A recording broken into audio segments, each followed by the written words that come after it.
अस्सलाम वालेकुम व्यूअर्स, खुशखबरी सीरीज़ की आज की एपिसोड जो है वो हमारी रेमिटेंसेस के नाम है। वो रकम जो हमारे ओवरसीज़ पाकिस्तानी भिजवाते हैं और इसमें मुसलसल इजाफा हो रहा है और ये एक ऐसा सोर्स ऑफ इनकम है इस मुल्क के लिए जिसके अंदर ज़रा सी कमी भी पाकिस्तान को कई साल पीछे ले जा सकती है। तो आजकल ओवरसीज़ पाकिस्तानी पीटीआई हुकूमत जाने के ऊपर जो एहतजाज रिकॉर्ड करना चाहते हैं कि पाकिस्तान रेमिटेंसेस कम भेजें या दीगर ज़राए से भेजें, तो काइंडली ऐसा ना कीजिएगा। हम आपको इसका एक ऑल्टरनेट बताएंगे जिसके ऊपर अमल करके आप पाकिस्तान की ज़्यादा हेल्प कर पाएंगे और पाकिस्तान के साथ साथ पीटीआई की भी हेल्प कर पाएंगे। पहले बात करते हैं 9 माह के दौरान ओवरसीज़ पाकिस्तानियों ने 23 अरब डॉलर्स भिजवाए हैं और ये बहुत ख़तीर रकम है।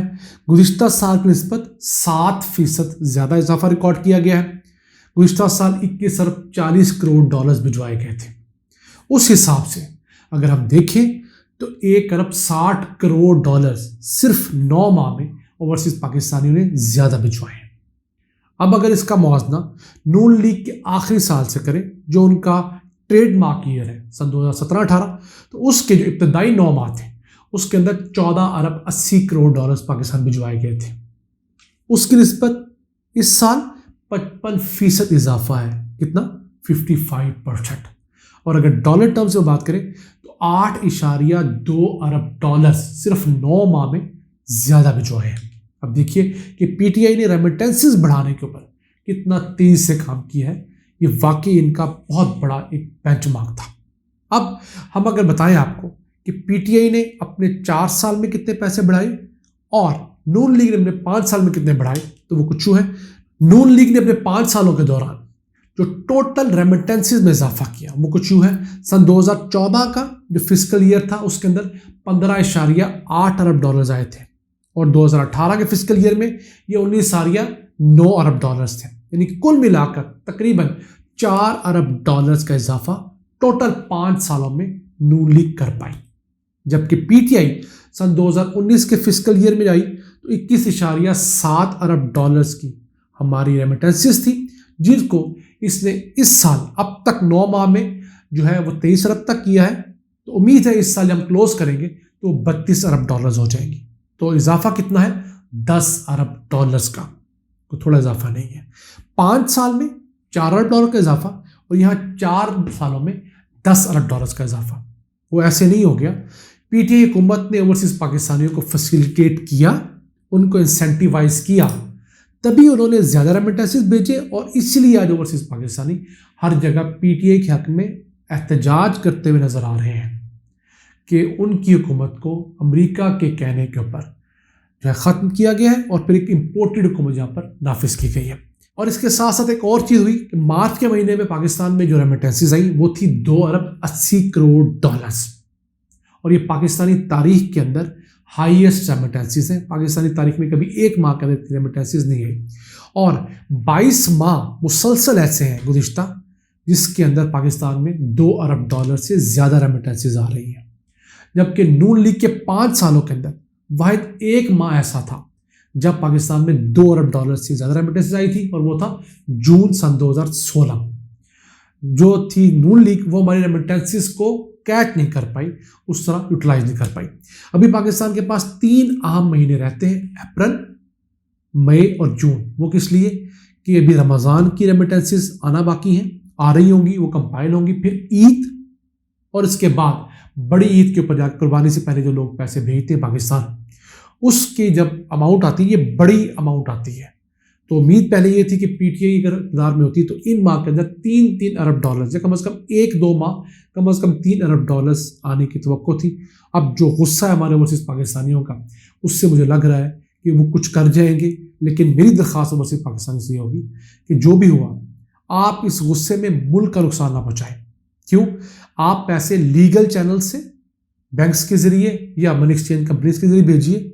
हाँ, आपने इस इम्पोर्टेड हुकूमत से इंतकाम लेना है तो उसका बेहतरीन हल ये है कि आप जिन फैमिली मेम्बर्स को पैसे भिजवाते हैं, दोस्तों को, किसी को हेल्प करते हैं, तो उनको कन्विंस कीजिए कि पीटीआई हुकूमत इस मैदान में अच्छी थी और आपने अगली दफ़ा वोट पीटीआई को डालना है। अब जो 90 लाख डॉक्यूमेंटेड ओवरसीज़ पाकिस्तानी बाहर रहता है, वैसे कोई 1 करोड़ 20 लाख ओवरसीज़ पाकिस्तानी बाहर रहते हैं मजमूई तौर पर। तो अगर आप 90 लाख, सिर्फ 90 लाख को भी कन्विंस कर लें जो डॉक्यूमेंटेड है, तो ये इतनी बड़ी तब्दीली है कि ये पीटीआई की हुकूमत को 2/3 मेजॉरिटी दिलवाने में कामयाब हो जाएगी। क्योंकि पाकिस्तान में गुज़िश्ता हुकूमत जो बनी पीटीआई की, उसमें टोटल वोट तकरीबन 1.5 करोड़ पड़े थे। अगर उन 1.5 करोड़ वोटों में 90 लाख का इजाफा हो जाए तो ये तकरीबन 2.5 करोड़ वोट्स जो हैं ये तो एक अंधेर मचा देंगे, एक 2/3 मेजॉरिटी होगी। तो कामों करने के बहुत से ज़राए होते हैं, आप हेड ऑन करके सिर्फ किसी को तोड़ के फ़ायदा नहीं पहुंचा सकते, उसके बहुत सारे दीगर ज़राए हैं। तो मैं उम्मीद करता हूँ हमारे ओवरसीज़ पाकिस्तानी इस अहम इशू को समझेंगे और अपने दोस्तों को, अपने फैमिली मेम्बर्स को कन्विंस करके नेक्स्ट टाइम पॉलिटिकली इस दूसरे माफिया को नुकसान पहुंचाएंगे। तो अब चलते हैं उन ममालिक की जानिब जिन मुल्कों से मुसलसल बड़ी तादाद में रेमिटेंसेस में इजाफा देखा जा रहा है। सबसे नंबर 1 तो है यूरोपीय यूनियन, जिससे गुज़िश्ता 9 माह में 28% ज़्यादा रेमिटेंसेस आई हैं। पिछले साल के 9 माह में $1.90 आई थी, इस साल $2.5 अरब आई है। दूसरे नंबर पर आता है यूएसए, जहां से रेमिटेंसेस में 21% इजाफा रिकॉर्ड किया गया है।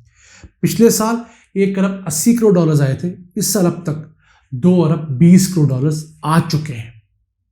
तीसरा बड़ा इजाफा यूके से है, गुज़िश्ता साल से अब तक 10% ज़्यादा रेमिटेंसेस आई हैं। गुज़िश्ता साल $2.90 आई थी, इस साल $3.20 रेमिटेंसेस आई हैं। तो ये तो वो ममालिक हो गए जहाँ से बहुत तेज़ी से रेमिटेंसेस बढ़ रही हैं।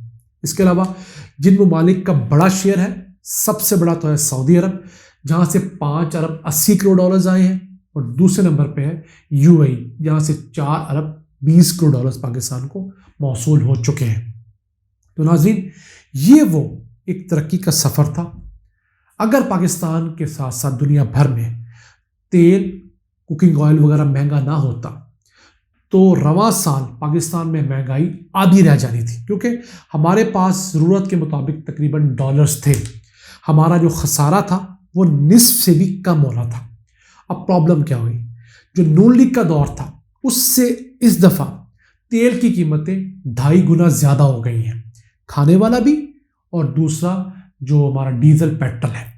अब उस 2.5 गुना तेल की कीमतें बढ़ने की वजह से पाकिस्तान को 8-10 अरब डॉलर्स का इजाफी नुकसान बर्दाश्त करना पड़ रहा है।